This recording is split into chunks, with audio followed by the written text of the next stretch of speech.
అంటే 90% మంది ఎమ్మెల్యేలపై అవినీతి మరక కూడా ఉందని చెప్తున్న పరిస్థితి. విచ్చలవిడిగా దోపిడీ జరుగుతుంది.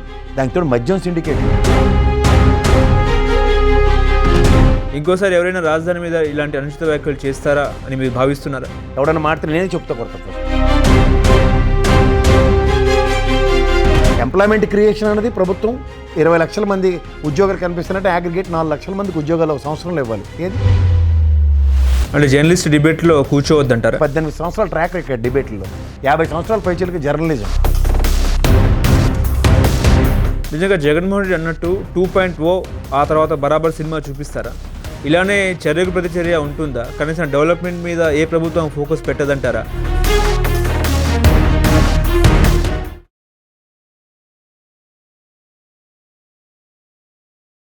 కేసీ ప్రసాద్ గారు, సీఎం చంద్రబాబు నాయుడు ఒక ఇంటర్వ్యూలో మాట్లాడుతూ ఏపీలో జగన్ అనే భూతాన్ని భూస్థాపితం చేయాలని చెప్పేసి కూడా ఆయన ఒక చాలా ఇంటర్వ్యూలో మాట్లాడారు. అది సాధ్యమవుతుందా అంటే ఏం చెప్తారు? సాధ్యం కాదు. ఎందుకు సాధ్యం? అవసరంగా దాని మీద టైం వేస్ట్ చేసుకోకుండా రాజకీయ పార్టీలు ఎప్పుడైనా సరే పార్టీ ప్రత్యర్థుల్ని ప్రజాస్వామ్యంలో ప్రజాక్షేత్రంలో వాళ్ళ యొక్క విశ్వసనీయతని, వాళ్ళ యొక్క రాజకీయ పరిపక్వతని, రాజకీయంలో వాళ్ళు చేసిన తప్పుల్ని ఎండగట్టి దాంట్లోంచి అధికారం కోసం గెలుపు కోసం పోరాడాలి తప్ప పార్టీలను భూస్థాపితం చేసేస్తామంటే జరిగే పనులు కాదు. జరిగే పనులు కాదు. ఎందుకంటే వ్యక్తుల సమూహంతో అండ్ ప్రజాస్వామ్యంలో ప్రజాస్వామ్య విలువలు ఒక్కొక్క పార్టీకి ఒక విధానాలు ఉంటాయి. అంతేకాని ఏకంగా భూస్థాపితాలు చేసేస్తాం అన్నీ అంటే పైపచ్చి ఒక 5 సంవత్సరాలు గవర్నమెంట్ చేసిన మీది 4 దశాబ్దాల పార్టీ, ఆయనది 1 దశాబ్దం పార్టీ.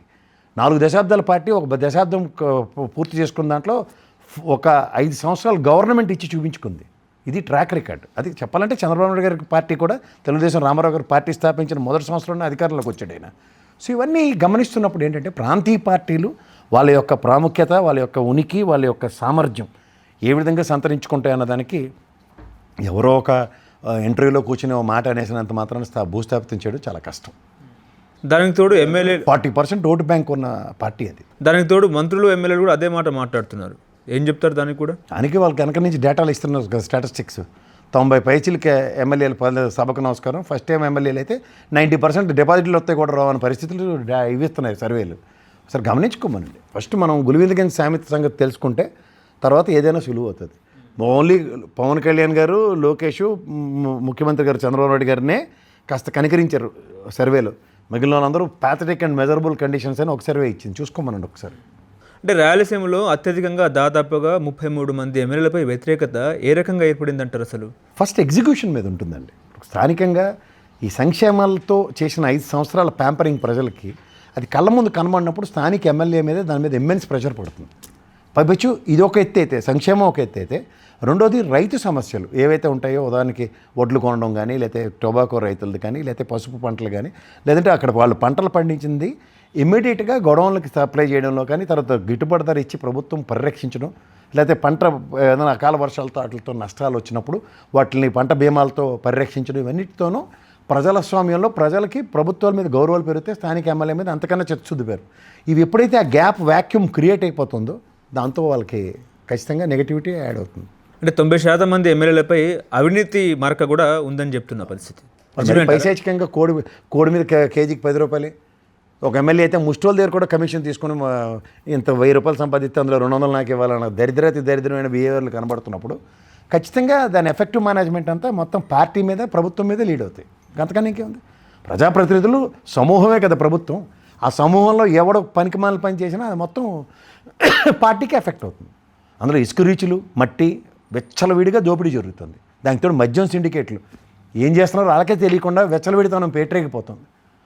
సో దీని అన్ని పర్యవసానాలు. తర్వాత ల్యాండ్ ఆర్డర్ విషయంకి వస్తే చిన్నపిల్లలు, అభంశుభం తెలియని పిల్లలను కూడా జిల్లా కోళ్ళు చెప్పున 187 కేసులు ఆడపిల్లల మీద అగాయిచ్చాలి ఇవన్నీ. సో ఇవన్నీ అక్యుములేటెడ్ ఫిగర్స్ అవుతాయి కానీ తగ్గవు కదా.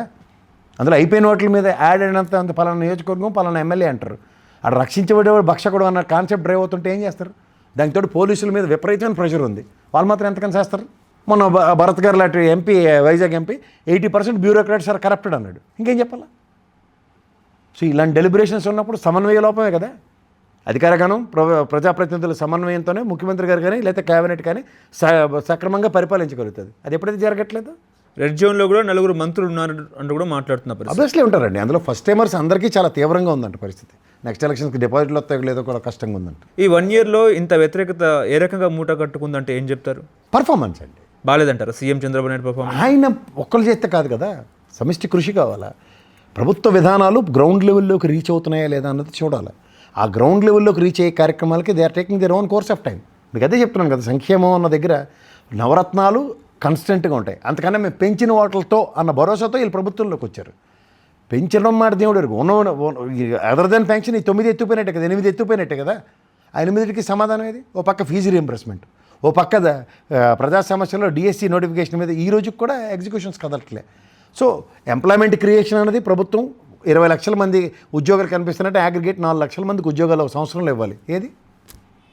ఇవన్నీ అక్యుములేట్ ఎక్కడవుతాయి? నెక్స్ట్ ఇయర్కి 8 లక్షల ఉద్యోగాలు ఇవ్వాల్సిందే కదా.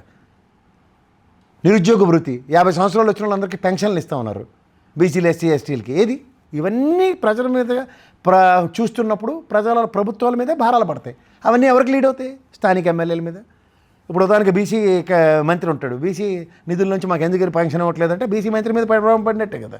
ఎగ్జాంపుల్ చెప్తాను. ఇవన్నీ లా అండ్ ఆర్డర్ సరిగ్గా లేదంటే హోంమంత్రి మీద పడినట్టు. ఆవిడ చెప్పి ఎక్స్క్యూజ్, నా దగ్గర లా అండ్ ఆర్డర్లో ఇది లేదు, ముఖ్యమంత్రి గారి దగ్గర ఉంది, నేను కేవలం హోంమంత్రి అని ఎవడు వింటారు? అది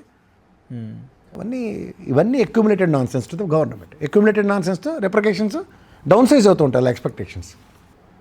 ఓకే, ఇప్పుడు ల్యాండ్ ఆర్డర్ ఎట్లా ఉంది మరి ఏపీలో? మొన్న రాజధాని ఇష్యూ అంశంలో జర్నలిస్టు అనలిస్ట్ మధ్య కూడా కొంచెం ఇష్యూ అయితే అది సుప్రీంకోర్టు దాకా వెళ్ళింది. సుప్రీంకోర్టు జడ్జిమెంట్ కూడా ఇచ్చింది. కాకపోతే ఏంటంటే ఆ జర్నలిస్టు టీవీ డిబేట్ల ముందు కూర్చోవద్దని చెప్పిన షరతులు విధించారని చెప్పేసి కూడా మనకు వార్త వస్తున్న పరిస్థితి. నిజమే అంటారా? ఏమో అండి, అలాంటిది ఏమీ లేదు. నా దగ్గర ఆర్డర్ కాపీ ఉంది, నేను ఒకసారి చదివి వినిపిస్తాను. దాని ప్రకారం క్లారిటీ ఇవ్వండి.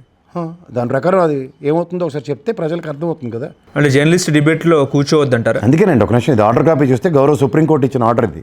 ఆయన బెయిల్ మీద ఇచ్చిన దానికి 5వ పాయింట్ ఏమని రాసిందంటే ఆ బెయిల్లో, అంటే మేము చదువుకున్నాం కాబట్టి, it is made clear that the petitioner shall not either involve himself in making any defamatory statement nor allow any other person to make such statement in his presence in the TV news show which the petitioner is anchoring or hosting.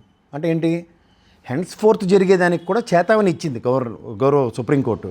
మీరు ఇక మీదట అలా deliberations allow చేయకూడదు అని. అంటే దాని అర్థం నువ్వు డిబేట్లు చేయకూడదని కాదు కదా. ఇగో చూడండి, నార్ allow any other person to make such statement అంటే అలౌ చేసిన దానికి చెప్పిందా, హెన్స్ ఫోర్త్ అలౌ చేయకూడదని చెప్తుందా? హెన్స్ ఫోర్త్ అలౌ చేయకూడదంటే ఆయన చేయొచ్చు అని అర్థం. Law is nothing but interpretations. ఎవరి ఇంటర్ప్రిటేషన్ వాళ్ళు చెప్పుకుంటే చదివితే అర్థమవుతుంది. It is clear that the petitioner shall not either involve himself in making any డెఫమేటరీ statement. అంటే అలా డెఫమేటరీ స్టేట్మెంట్ ఇవ్వడానికి ఇన్వాల్వ్ అవ్వకూడదు. అంటే అదర్ దెన్ దట్ మీరు చేయొచ్చు. సో చదువుకుంటే లాయర్లు ఉంటారు కదా, వాళ్ళతో కూడా మీ దగ్గర కూడా ప్రణాళిక తెగించి ఎపీర్ అయిన లాయర్లు మామూలు వాళ్ళు కాదు కదా. ఎవరు? ముకుల్ రోహిత్కి గారు వచ్చారు, సీనియర్ అడ్వకేట్. సిద్ధార్థ లోద్రా న్యాయ విద్వాంసుడు వచ్చాడు, ధ్రువ్ యాదవ్ వచ్చాడు, గుంటూరు ప్రమోద్ కౌర్ వచ్చారు. మీ నలుగురు అతిరథ మారదులే నాకు తెలిసినంత వరకు అడ్వకేట్ ఫాటర్నిటీలో. నిజంగా ఏపీలో ప్రశ్నించే గొంతుకుల మీద యుద్ధం నడుస్తుందా అంటే ఏం చెప్తారు? ప్రశ్నించే పద్ధతి ఉంటుంది. ఇప్పుడు కృష్ణరాజు ఇష్టం వచ్చినట్టు మాట్లాడితే చాలా తప్పునే చెప్పాను. రాజధానిని ఆ విధంగా సంభవించడం ఆక్షేపణీయం, నాట్ యాక్సెప్టబుల్, తప్పు తప్పు తప్పు. కానీ మిగిలినవన్నీ దగ్గర ఎవడు కాపారు? కృష్ణరాజుకి అయితే నిన్నటిదాకా ప్రెషర్ లేదు, కొమ్మినేని గారికి నిన్నటిదాకా ప్రెషర్ లేదు. ఇవాళ రాజధానిని ఆ పదంతో ఆపాదించడం వల్ల వచ్చిన ఉపద్రవం, అంతకనే వెళ్ళలేదు అంతే. రెడ్ బుక్ అనేది కొమ్మినేని దాకా వెళ్ళిందంటారు, అంతేనా? కొమ్మినేని గారి డిబేట్లో ముఖ్యమంత్రిలో కూర్చొని చూస్తారు అంచేత ఖచ్చితంగా ఆయన్ని ఆ దృష్టిలో చూడడం తప్పే ఉంది. గతంలో కిరణ్ కుమార్ రెడ్డి గారు ఇవే చంద్రబాబు నాయుడు గారు ఆయన మొన్న ఇచ్చిన ఇన్స్టాగ్రామ్లో పెట్టిన ట్వీట్కి నేను కొమ్మినేని డిబేట్ చూసే ఆ విధంగా అని మాట్లాడారు. అంటే దాని అర్థం ఏంటి?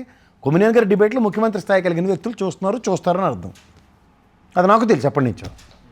కొమ్మినేని గారికి క్రెడిబిలిటీ ఉంది, ఎందుకంటే 18 సంవత్సరాల ట్రాక్ రికార్డ్ డిబేట్లో, 50 సంవత్సరాల పైచలకి జర్నలిజం విలువలు విశ్వసనీయత ఇవేవి లేకుండా అన్ని సంవత్సరాలు ఎవరు ఉండలేరు. అంత స్థాయి రాదు కూడా. ఆయన చిన్న చేతక మనిషి కాదు.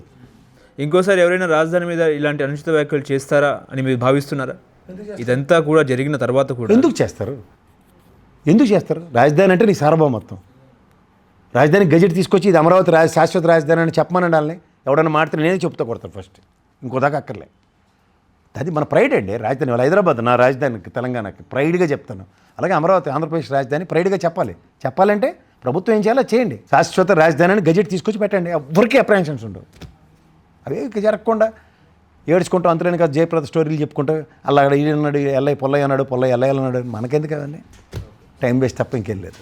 కేఎస్ ప్రసాద్ గారు నిన్న కేతిరెడ్డి మాట్లాడుతూ మమ్మల్ని జైల్లో పెట్టుకోండి, బట్ రెనోవేషన్ తద్వారా కూడా రెనోవేషన్ చేయించుకోండి, ఏసీలు పెట్టుకోండి, మంచిగా క్లియర్ డిజైన్ చేసుకోండి, ఆ తర్వాత మేము వస్తాం, మేము వచ్చిన తర్వాత ఏ రకంగా పెట్టాలో మేము పెడతామన్నట్టు కూడా మాట్లాడారు. ఏం చెప్తారు కేతిరెడ్డి వ్యాఖ్యల మీద?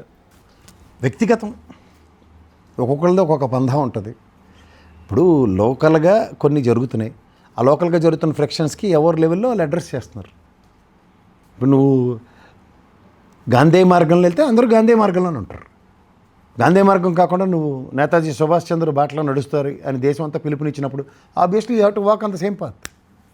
గాంధీ మార్గానికి తిలోదకాలకు ఇచ్చి ఎవరు నచ్చిన రాజ్యాంగాన్ని వాళ్ళు విశ్వరూపం చూపిస్తున్నారు ఇప్పుడున్న సర్కమాస్టెన్సెస్లో. తదనంతర పరిణామాలు అప్పుడు వర్తించింది ఇప్పుడు ఎందుకు వర్తిస్తుంది అని బాలకృష్ణ డైలాగులు మర్చిపోతారు ఇటు అందరూ.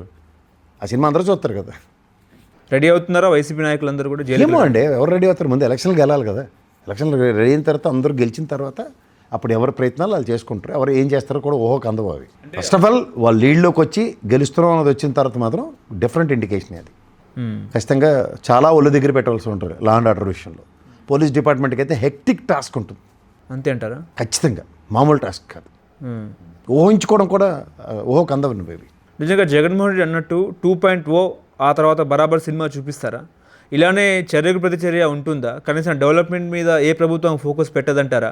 ఒకవైపు ఏమో తెలంగాణ, ఇంకో ఒక మాట మీరు పెద్ద ప్రశ్న అడుగుతున్నారు. కానీ డెవలప్మెంట్ మీద ఫోకస్ పెట్టి 5 సంవత్సరాలు గవర్నమెంట్ చేస్తే ఎక్కడైనా బతకనిచ్చారా ఆయన ఎవరైనా? అలా దుమ్మెత్తి పోస్తూనే ఉన్నారు కానీ ఏ రోజైనా మాడారా? ఒక 17 మెడికల్ కాలేజీలు స్టేట్కి రావడం చిన్న విషయమా? 10 ఫిషింగ్ ల్యాండింగ్ సెంటర్లు, 10 ఫిషింగ్ హార్బర్లు రావడం అయినా సామాన్యం. ఎవరు చెప్పుకోలేదే. ఎవరు చెప్పాలి? మీ నాన్నగారు సైకిల్ కొనిస్తారు చిన్నప్పుడు. మీరు ముఖ్యమంత్రి అంటారు తండ్రి స్థానం తెలుసా? అది నేను నా రాష్ట్రానికి ఇచ్చేసిన డబ్బులు కొట్టుకుంటాడు ఎవడనా? చేసింది కనబడుతుంది కదా సార్.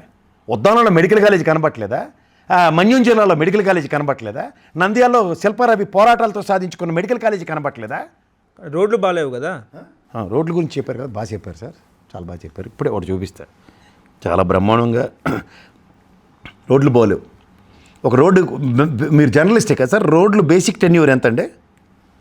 బేసిక్ టెన్యూర్ ఎంత రోడ్లది చెప్పండి? బేర్ మినిమం 5 years ఉండాలి కదా, 5 to 10 years మధ్యలో ఉండాలి కదా. లేనప్పుడు ఈ రోడ్డు చూడండి, ఇది ఎక్కడ తెలుసా? 3.8 కోట్లలో ప్యాపిల్లో రోడ్డు నిర్మించారు. ఇది ఓపెనింగ్ కరెక్ట్గా 12వ తేదీ. ఇది ఎప్పుడో తారీఖు ఓపెన్ చేశారు? ఇది 3 రోజుల్లో ఈయన విశ్వరూపం బయటకు వచ్చింది. ఇది చూపించి బాబు, జూమ్ చేయి. పాపిల్లో రోడ్డు. ఇలాంటి రోడ్లు అందరూ వేసేస్తారు పటపటమని. మొన్న హెరిటేజ్ పర్యటనకి ఒకరు వెళ్ళినప్పుడు, ముఖ్యమంత్రి గారి భార్య వెళ్ళినప్పుడు 20 లక్షల రూపాయలతో గుంతలు బూడ్చారు పట. అలాగే ఉంటాయి. అలాంటి పనులు అందరూ చేసేస్తున్నారు. దాన్ని క్రెడిట్ తీసుకోవడం అంటే శాశ్వత పరిష్కారం అన్నది చాలా ఇంపార్టెంట్. గత ప్రభుత్వం 19 నుంచి 24 దాకా ఎన్ని వేల కోట్ల రోడ్ల మీద ఖర్చు పెట్టిందో, జగన్మోహన్ రెడ్డి గారి ప్రభుత్వంలో ఎన్ని వేల కోట్ల రోడ్ల మీద ఖర్చు పెట్టిందో అందరికీ లెక్కలు ఉన్నాయి. 19,980 కోట్ల రోడ్ల మీద ఖర్చు పెట్టింది తెలుగుదేశం గవర్నమెంట్. దగ్గర 24,000 కోట్లు ఖర్చు పెట్టింది జగన్మోహన్ రెడ్డి గవర్నమెంట్. కాస్టులు పెరిగి ఉండొచ్చు. రెండోది, ఎక్కడెక్కడ బేసిక్స్ ఉన్నాయో వాటిని అన్నిటి దగ్గర అడ్రస్ చేశారన్నది చాలా ఇంపార్టెంట్. ఓకే, నిజంగా జగన్మోహన్ రెడ్డి కళ్ళగంటున్నారా, లేకపోతే కాన్ఫిడెన్సా, లేకపోతే ఓవర్ కాన్ఫిడెన్సా, లేకపోతే ఆయన బరాబర్ సీఎం అవుతారా అంటే ఏం చెప్తారు? 23 స్థానాలు వచ్చినప్పుడు చంద్రబాబు గారు బరాబర్ సీఎం అవుతారా, కాన్ఫిడెంట్ అని ఎవరిని అడిగేటప్పుడు పరిస్థితులు, ప్రజలు, వాళ్ళ నిర్ణయాలు, అవి శిరోధార్యాలు అంతే. ఇప్పుడు చంద్రబాబు నాయుడు గారు ఒక ఇంటర్వ్యూలో మాట్లాడుతూ బరాబర్ తెలంగాణలో మళ్ళీ వస్తాం, పార్టీ పెడతాం, బరాబర్ పోటీ చేస్తామన్నట్టు కూడా మాట్లాడుతున్నారు ఆయన. అదేవిధంగా మరి ఏ రకంగా పోటీ చేస్తారనేది చర్చ. మరి బీజేపీ కూటమి ఏదైతే ఏపీలో ఉందో అదే రకంగా కూడా తెలంగాణలో పొత్తు ద్వారా వెళ్ళే అవకాశం ఉందా? అసలు ఏంటి మీ అనాలిసిస్ ఏంటి సార్? సమర్థవంతమైన నాయకులేరు వాళ్ళందరూ ఇప్పుడు ఎక్కడ ఉన్నారు? అందరూ బీఆర్ఎస్కి వెళ్ళిపోయారు, అందరూ కాంగ్రెస్లో ఉన్నారు. ఇప్పుడు తెలుగుదేశంలో ఎవరున్నారు? అరవింద్ కుమార్ గౌడ్ గారు తప్పే నాకు ఇంకెవరు కనబట్టలే అక్కడ. ఆఖరికి మా ఈయన కూడా, పెద్ద ఆయన కూడా బయటకు వచ్చేసారు, రావుల చంద్రశేఖర్ రెడ్డి గారు కూడా. ఆయన ఉంటే కొంచెం ఇంకా పెద్ద మనిషి, ఆ స్థాయి కలిగిన వ్యక్తి అనుకోవచ్చు. ఆయనే లేడు ఇప్పుడు. అరవింద్ గౌర్ గారు ఉన్నారు ఒకళ్ళు. ఆయనతో మొత్తం అయిపోద్దా. గతంలో తెలంగాణలో రామారావు గారు పార్టీ పెట్టినప్పుడు ఇక్కడ ఉన్నంత స్ట్రెంత్ ఇంకెక్కడా లేదు. ఈవెన్ తెలంగాణ విభజన అప్పుడు కూడా ఆ రోజు కరీంనగర్ పోరాటం రేవంత్ రెడ్డి గారు వీళ్ళందరూ చేసిన పోరాటం ఎవరు మర్చిపోలేము. అవన్నీ వదిలేసి ఇక్కడ తెలంగాణలో ఎక్కడైతే మూలాలు ఉన్నాయో మూలాలు వదిలేసి అక్కడ ఆంధ్రప్రదేశ్లో మేము అనుకుంటే ఆంధ్రప్రదేశ్ ట్రాక్ రికార్డులో 40 స్థానాల్లో ఎప్పుడు గెలవని ఉదంతంలో ఈసారి గెలిచారు ఫస్ట్ టైం. అలాంటిది అవన్నీ గమనిస్తే తీవ్రంగానో ఎక్కడ సర్వే అవ్వచ్చు, ఎక్కడ సస్టైన్ అవ్వచ్చు అన్న దగ్గర ఇక్కడ కాకుండా అక్కడ సర్వే అవ్వడానికి ప్రయత్నించి అసలు 2 సార్లు అధికారం వచ్చిందని మనకి చెప్తూ ఉంటారు. కానీ క్యాడర్ అంతటిని ఇక్కడ నిర్వీర్యం చేసుకుని పోయారు, నాయకుల్ని క్యాడర్ని. అది మళ్ళీ చైతన్యం తెచ్చుకొని వీళ్ళు మళ్ళీ పార్టీని రివ్యాంప్ చేయడం అంత ఈజీ కాదు, అంత నల్లేరు మీద నడక. అంత వాళ్ళ ఓట్ బ్యాంక్ ఉంది కదండి. ఏడుంది? ఎన్ని ఎలక్షన్లు ఇప్పుడు రీసెంట్ పాస్ట్ ఎలక్షన్స్లో ఓట్ బ్యాంక్ చూడండి. ఆ జాతీయ హోదా ఉన్న పార్టీ జాతీయ హోదా కోల్పోయింది ఇక్కడ. అది ఎందుకు గమనించట్లే? ఓట్ బ్యాంక్ ఉందో మాకు తెలుసు కథలు. మొదటి ఎలక్షన్స్లో దగ్గర 8 to 10% లీడ్ అయింది. తదనంతర పరిణామాల్లో తెలంగాణ 2 ఎలక్షన్లో 2 స్థానాలు గెలిచారు. ఇప్పుడు కౌన్సిలర్ కూడా గెల్లే. ఏదో కొవ్వొత్తులెట్టుగా హైటెక్ సిటీ అంతే మనకి దోపాలెట్టారు కదా, ఏం కౌన్సిలర్ కూడా ఎందుకు గెలిపించుకోలేదు హైటెక్ సిటీలో? హైటెక్ సైబరాబాద్ రేడియస్లో తెలుగుదేశం ఎన్ని కౌన్సిలర్లు గెలిచింది చెప్పండి? ఉనికి లేని బీజేపీ వాళ్ళు గెలిచారు. వాళ్ళంతా అప్పుడు బీజేపీకి సపోర్ట్ చేశారేమో పోటీ చేయకుండా. అంటే వాళ్ళంతా అప్పుడు బీజేపీకి అదే సపోర్ట్ మీరు చేశారు. ఆ ఛానల్ చూసి వాళ్ళక్కడ మీరు అంచనా వీళ్ళు చెప్పండి. ఎవడా ఉనికి లేని బీజేపీ వాడిని ఎందుకు వేసారు అప్పుడు తెలుసా? ఓట్లు కూడా కౌన్సిలర్లకి కాంగ్రెస్ని గెలిపిస్తే వీళ్ళు టంగని బీజేపీ బీఆర్ఎస్ సన్నిధానంలో పోతున్నారని చెప్పి దిక్కులేక వాళ్ళకి వేసారు ఓట్లు. ఇప్పుడు పెట్టమని ఎలక్షన్లో ఎవరెవరు ఎంత సామర్థ్యం ఉందో తెలుస్తుంది. ఎందుకు మొన్న జరిగిన ఎలక్షన్లో గ్రేటర్ హైదరాబాద్లో కాంగ్రెస్ ఏమైనా గెలిచిందా? తెలుగుదేశం ఏమైనా గెలిచిందా? మొత్తం కాంగ్రెస్ చేసిందంతా ఎవరు? బీఆర్ఎస్ఏ కదా. 19 స్థానాలు గెలిచింది ఇక్కడ. కేసీఆర్ ఉన్నంత వరకు చంద్రబాబు ఇక్కడ రాడంటారా? కేసీఆర్ ఉంటే ఏంటి? రమ్మనండి, ఆయన ఎవడు కాదన్నాడు. ఇక్కడ ప్రజాస్వామ్యం సార్. పవన్ కళ్యాణ్ చెలరేకపోతుండే ఇక్కడ నిలబడిపోయి ఆయన ఎందుకు నిలబడమనండి. నేను చెప్తుంది పార్టీని మళ్ళీ రీబిల్డ్ చేయడం అంత ఈజీ కాదు. It's not a cake walk. Nara బ్రాహ్మణికి ఇక్కడ అధ్యక్ష పదవి ఇస్తే ఉంటుందా? బాగానే ఉంటుంది. 2 రోజుల కోసం జూనియర్ ఎన్టీఆర్ లేకపోతే నారా బ్రాహ్మణి ఇలా పేర్లు చెప్పుకొని కాలసేపలు చేసుకోండి. ఇప్పుడు అధ్యక్షుడే లేడు ఇప్పుడు అక్కడ. రేపు జిహెచ్ఎంసీ ఎన్నికలు వస్తున్నాయి. ఆ ఎలక్షన్లో కూటమి జతకట్టే అవకాశం ఉందా? ఏపీ తరహా కూటమి ఇక్కడ జనసేన బీజేపీ టీడీపీ కూటమి జతకడితే ఎట్లా ఉంటుంది? ఇక్కడ బీజేపీ నాయకులు జనసేననే ఎంటర్టైన్ చేయట్లేదు సార్. కేంద్ర ప్రభుత్వం బలవంత బ్రాహ్మణత్వంలో నెత్తిమే పెడుతుంది. వాళ్ళు బీజేపీ ఇక్కడ totally acting in different platform మీద వర్క్ చేస్తుంది. పేరుకి తెలుగుదేశంతో కలుపుకున్నా ఏముంది? ఇప్పుడు బేస్ ఎక్కడ ఉంది? చెప్తుంది అదే సార్. క్యాడరు నాయకులు ఉండి ఒక గెలుపు ఓటమికి ఓదార్చుకుంటూ గెలిచినప్పుడు సంతోషపడి ఓడిపోయినప్పుడు బాధపడి ఇలాంటి కార్యక్రమాలు రాష్ట్ర విభజన 14 నుంచి జరుగుతుంటే మీరు అన్నది కరెక్ట్.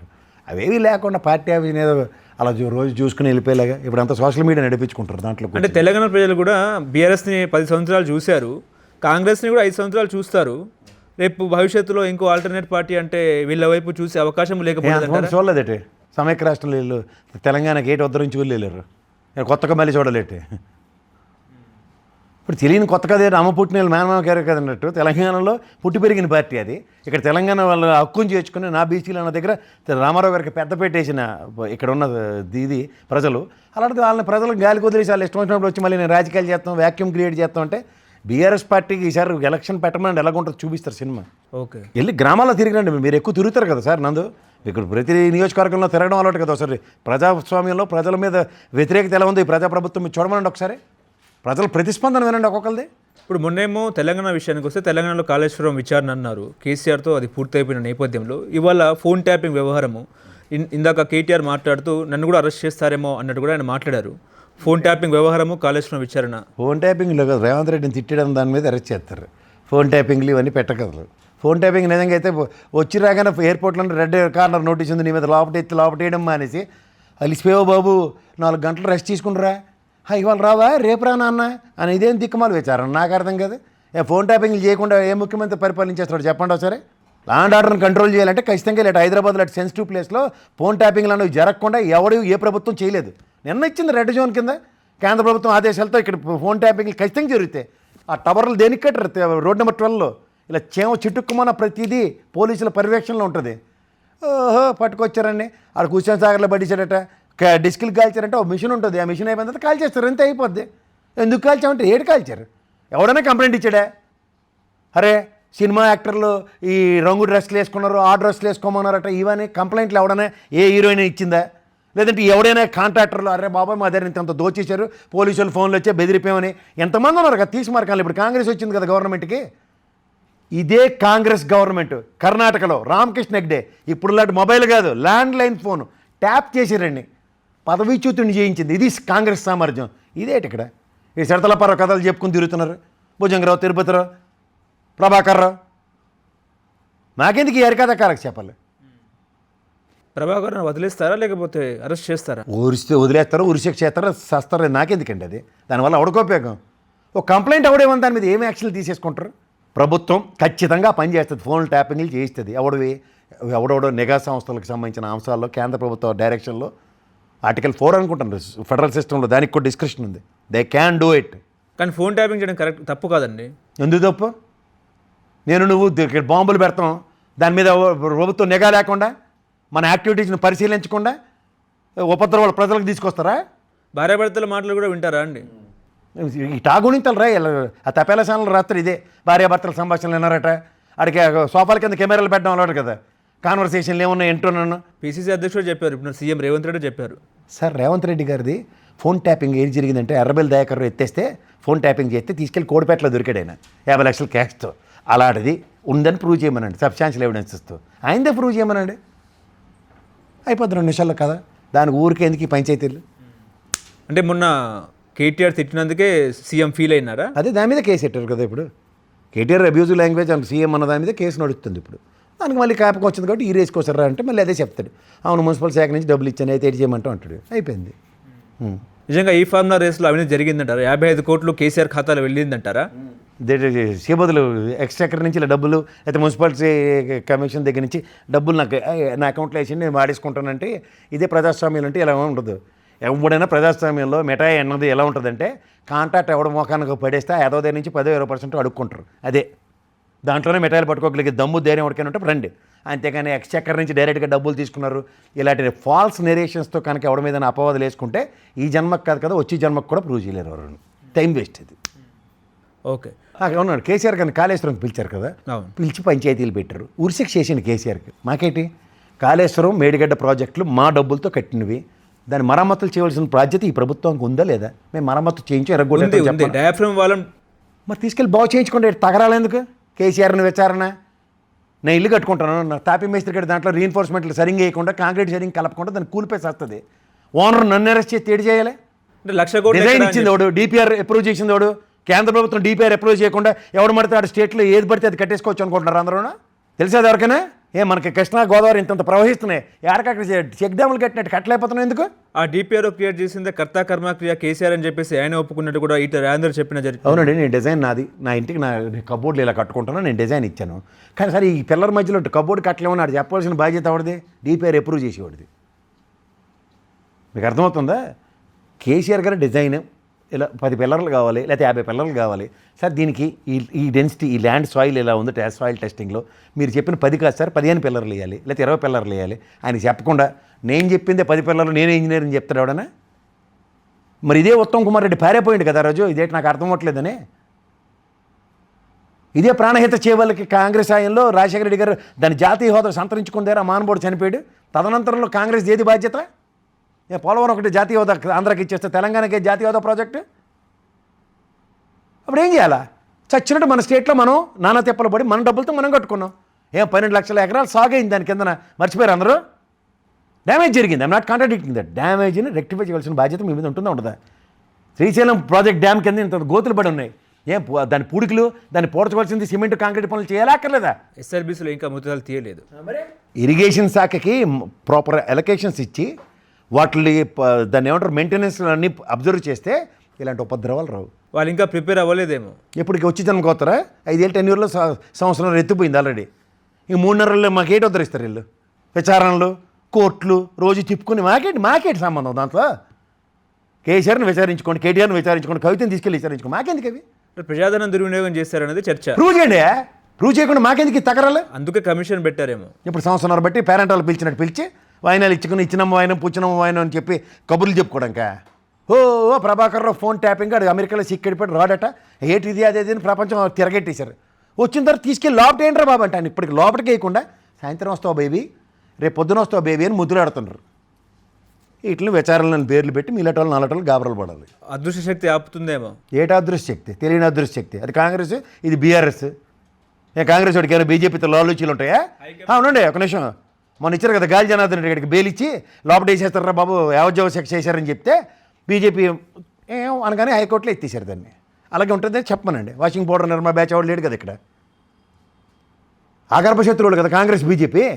పోనీ బీఆర్ఎస్ వాడు బీజేపీ సన్నిధానానికి వెళ్ళినా బీజేపీ వాడు వెళ్ళిన దానికి కాంగ్రెస్ వాడు ఏం చేస్తాడు? ఏదో స్టేట్మెంట్లు ఇచ్చాడు ఆ తపేల ఛానల్ చూసి. వాడికి అదే అలవాటు. ఏమోనండి, ఇందులో బీజేపీ కాంగ్రెసే కదా.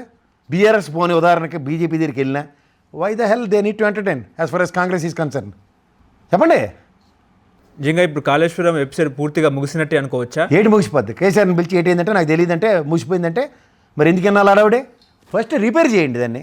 ఇంకో ప్రాజెక్ట్ డెవలప్మెంట్ అథారిటీని పిలుచుకొచ్చి కాళేశ్వరం ప్రాజెక్ట్ డెవలప్మెంట్ అథారిటీని బాధ్యులు చేసి ఆడవాడ ఇంజనీర్ గడి దొరికాడు కదా అక్రమాస్తులతో, అలాంటి వాళ్ళకి టెంకులు కొట్టి తీసుకొచ్చి ఆ డబ్బులతో తిరిగి రికవర్ చేసి ప్రాజెక్ట్ని రెక్టిఫై చేయించండి.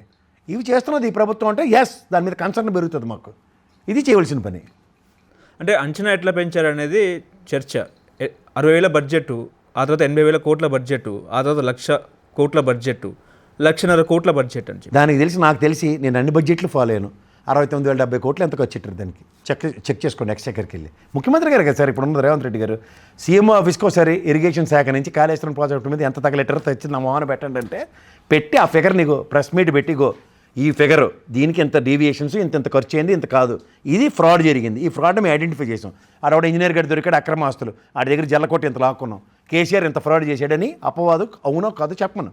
ఇవేవి కాకుండా హరీష్ రావు అట, ఈటెల రాజేంద్ర అట, కేసీఆర్ అట 1,00,000 కోట్లు తిన్నారట. కాస్టే 1,00,000 కోట్లు బడ్జెట్ ప్రకారం అని మీరే చెప్తారు. పక్కన 1,00,000 తినేతారు ఎవడన్నా. అలా లీడర్ సినిమా వచ్చి క్యాసెట్ ఇచ్చి చూడమనండి. మరి 10% ఇస్తానంటే 20% ఇస్తేనే కానీ ఒప్పుకోకుండా పోతాడు మినిస్టర్. అలాగే వీడికి 20% మ్యాక్సిమం స్లాబా 25 స్లాబా, ఆ 25 ఎంత తిని తెచ్చారో చెప్పమనండి. అది లెక్కలు. అసలు 80 లేకుండా మొత్తం తినేశారంటే అది పచ్చి అబద్ధం అని అర్థం. దాని మీద టైం వేస్ట్ డిబేట్లు పెట్టుకోండి. హలో, తెలుగు రాజ్యం ఛానల్ చూస్తున్నారా? సామాజిక రాజకీయ జీవన చిత్రణే తెలుగు రాజ్యం. అతిశయోక్తులు అసత్యాలు ఉండవు. రాజకీయ కోణం కాదు, ప్రజా కోణమే కొలబద్ద. తెలుగు రాజ్యం వీక్షణ మీ ఉత్తమ అభిరుచికి నిదర్శనం.